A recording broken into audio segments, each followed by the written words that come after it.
మేడిగడ్డ 7వ బ్లాక్ కూల్చాల్సిందే, రిపేర్లు చేసే బదులు కొత్తగా కడితేనే మేలు, తుది నివేదికలో పేర్కొన్న NDSA. National dam safety authority, కేంద్ర ప్రభుత్వము ఆధ్వర్యంలో నడిచే ఈ నేషనల్ డ్యామ్ సేఫ్టీ అథారిటీ ఏం చెప్పిందట అంటే, మేడిగడ్డ 7వ బ్లాక్ మొత్తం కూల్చాల్సిందే, మళ్ళీ కడితే తప్ప అది పనికిరాదు అని చెప్పిందట. నేషనల్ డ్యామ్ సేఫ్టీ అథారిటీ ఏమో కేంద్ర పరిధిలోని సంస్థ, అండ్ ఇప్పుడు ఇక్కడ రేవంత్ రెడ్డి వేసిన కమిషన్ ఏమో పీసీ ఘోష్ కమిషన్. రేవంత్ రెడ్డి ముఖ్యమంత్రి, ఆయన వేసిన కమిషన్ ఇది. వాళ్ళు విచారణ చేసి ఇచ్చిన రిపోర్ట్ అది. పీసీ ఘోష్ ఇంకా తుది నివేదిక ఇవ్వాల్సి ఉన్నది. ఆయన క్రాస్ ఎగ్జామినేషన్స్ విచారణ ఇంకా కొనసాగుతున్నది. ఈ విచారణ మొత్తం కేవలం ఈ మేడిగడ్డ చుట్టే తిరుగుతున్నది. మిగతా 90% ప్రాజెక్ట్ని పక్కన పెట్టేశారు. ఎందుకోసం అంటే మెగా కృష్ణారెడ్డి కోసం. రిపేర్లు చేసినా ఎన్నాళ్ళు ఉంటుందనే గ్యారంటీ లేదు, మళ్ళీ భారీ వరద వస్తే తట్టుకోవడం అనుమానమే, డిజైన్లలో లోపాలతో పాటు మెయింటెనెన్స్ పట్టించుకోలే, 2 వారాల్లో సర్కారుకు నివేదిక అందే ఛాన్స్. మేడిగడ్డ బ్యారేజీలో కుంగిన 7వ బ్లాక్ను మళ్ళీ కట్టాల్సిందే అని ఇప్పటికే పలువురు అధికారులు, నిర్మాణ సంస్థ ప్రతినిధులు కొందరు చెప్పారు. ఇప్పుడు నేషనల్ డ్యామ్ సేఫ్టీ అథారిటీ కూడా అదే అభిప్రాయానికి వచ్చింది. 7వ బ్లాక్ను పూర్తిగా కూల్చేసి కొత్తగా నిర్మిస్తేనే బాగుంటుందన్న అభిప్రాయాన్ని తన తుది నివేదికలో ఎన్డీఎస్ఏ నిపుణుల కమిటీ పేర్కొన్నది. ఇప్పుడు మొన్న కేసీఆర్ అంటుండు కదా, మేడిగడ్డని ఇంకా నీళ్ళు వదులుతలేరని. మనం ఏమన్నామంటే ఆ నీళ్ళు వదిలే కట్టేయాలని చెప్పినాం. మరి ఇప్పుడు ఈ ఎన్డీఎస్ఏ రిపోర్ట్ ఇచ్చిందట కదా మొత్తం కూల్చి కట్టేయాలని. మరి ఇప్పుడు ఎవరు భరించాలా? నాణ్యత లేకుండా కట్టి మెయింటెనెన్స్ లేకుండా చేయడం వల్ల ఇప్పుడు అది ప్రజల మీద మళ్ళీ భారం పడబోతున్నది. ఎవరిని దీనికి బాధ్యుల్ని చేయాలా? 7వ బ్లాక్ కింద భారీ అగాధం ఉన్నది, దాన్ని ఇప్పటికే గ్రౌటింగ్తో పూర్తి చేశారు. ఈ బ్లాక్కు రిపేర్లు చేసినా ఎన్నాళ్ళు పటిష్టంగా ఉంటుంది అన్నది చెప్పలేమని రిపోర్ట్లో వెల్లడించినట్టుగా తెలిసింది. కొద్ది వరదకే 7వ బ్లాక్ కుంగింది, భవిష్యత్తులో భారీ వరద వస్తే అది తట్టుకుంటుంది అన్న గ్యారంటీ కూడా లేదు. బ్యారేజీ కట్టిన ప్రాంతంలో నది వెడల్పు ఒక్కసారిగా కుచించుకుపోయినట్టు ఉంటుందని, ఫలితంగా భారీ వరద వస్తే తన్నుకొచ్చే ప్రమాదం ఎక్కువ అని ఆ రిపోర్ట్లో పేర్కొన్నారట.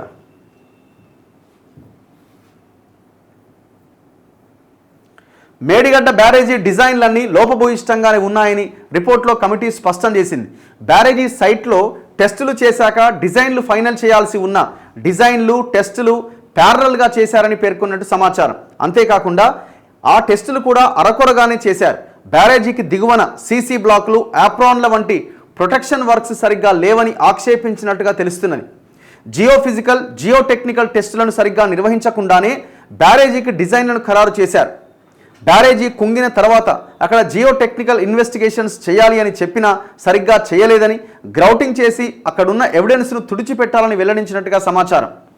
బ్యారేజీ కట్టినప్పటి నుంచి ఆపరేషన్ అండ్ మెయింటెనెన్స్ కూడా పట్టించుకోలే, ఎప్పటికప్పుడు మానిటరింగ్ చేయాల్సి ఉన్నా నిర్లక్ష్యం ప్రదర్శించారు. ఇంత ఘోరమైన కట్టిండి వదిలేసింది అంతే. అది ఎటుపోతే నాకేంది, నా పైసలు నాకు వచ్చినాయి, కాంట్రాక్టర్ వాని పైసలు వానికి వచ్చినాయి, అయిపోయింది. ఎవని కాడు తిన్నాడు, మింగిండి, అవతల పడ్డాడు. ఎంత అసలు మనం అదే అడుగుతున్నాం. మరి ఇంత పెద్ద భయంకరమైన ఫైనాన్షియల్ క్రైమ్, ఒక రకంగా గ్యాంగ్ రేప్ ఇది. ఇంత పెద్ద జరిగినప్పుడు కేవలం మేడిగడ్డ చుట్టూ ఎందుకు తిరుగుతున్నాడు రేవంత్ రెడ్డి కూడా? ఇప్పుడు వీళ్ళు అంటున్నారు కదా, డిజైన్స్ కానీ టెస్టులు కానీ ప్యారలల్గా చేసుకుంటూ పోయారు. టెస్టులు చేసిన తర్వాత డిజైన్స్ ఫైనలైజ్ చేయాలి. మల్లన్న సాగర్ అయితే దాదాపు 6,000 కోట్ల రూపాయలు నేషనల్ జియోఫిజికల్ రీసెర్చ్ ఇన్స్టిట్యూషన్ యొక్క రిపోర్ట్ రాకుండానే, అసలు దానికి ఆ రిపోర్ట్ రావాలని నిపుణులు సూచించడంతో ఆ రిపోర్ట్ అడిగారు. వాళ్ళు రిపోర్ట్ ఇవ్వకముందుకే మెగా కృష్ణారెడ్డికి 6,000 కోట్ల టెండర్ రిలీజ్ చేసిండు. అది కూడా నామినేషన్ పద్ధతులు, ఎలాంటి గ్లోబల్ టెండర్స్ లేవు. 6,000 crores. చివరికి అది ఏమైంది? మళ్ళీ ఎన్జీఆర్ ఏం రిపోర్ట్ ఇచ్చింది? ఇక్కడ పగుళ్ళు ఉన్నాయి, ఇది భూకంపాలు వచ్చే ప్లేస్, ఇది చాలా పెద్ద ప్రమాదం, ఇక్కడ మానవ కట్టడాలు, నిర్మితమైన కట్టడాలు నిర్మించడానికి వీలు లేదు, ఇట్లాంటి మట్టి కట్టడాలు కట్టొద్దని రిపోర్ట్ ఇచ్చింది. అప్పటికే అయిపోయాయి, టెండర్ అయిపోయాయి, కట్టడం కూడా స్టార్ట్ అయిపోయాయి.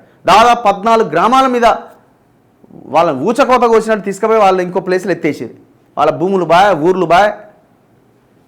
మరి దీని మీద ఎందుకు ఎంక్వైరీ ఉండదు?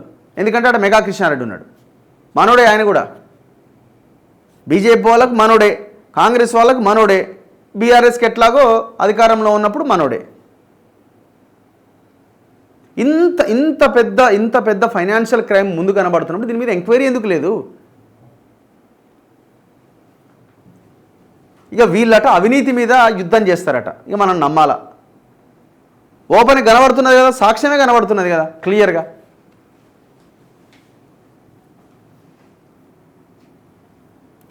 అంత దొంగలు తయారయ్యారు.